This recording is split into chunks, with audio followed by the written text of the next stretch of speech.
Šiame vaizdo įraše parodysiu, kaip teisingai sujungti du Lunos IBF RF valdymo difuzorius be atskiro valdiklio.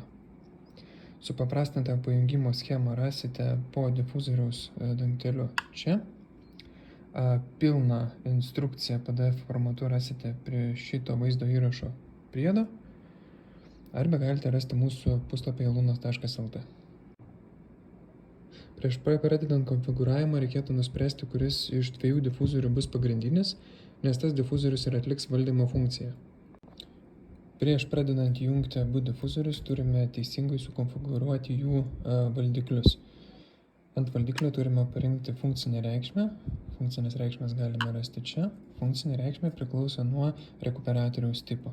Šiuo atveju tai yra E260 rekuperatorius, todėl parenkame 5 funkciją.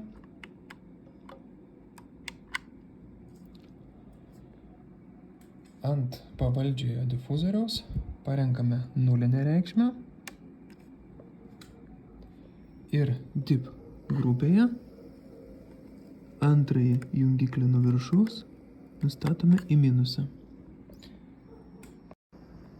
Difuzoriai yra paruošti sujungimui.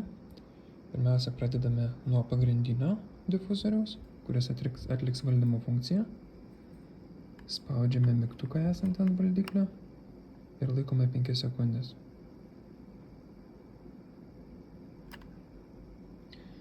Žybsinti lemputė indikuoja, jog difuzorius yra pasiruošęs susijungimui su kitu difuzoriumi. Ta pati atliekama ant kito difuzoriaus.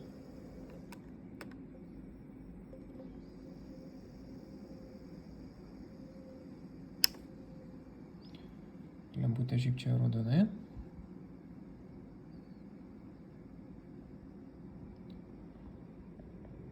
Žalia lemputė indikuoja, jog difuzoriai sėkmingai susijungia.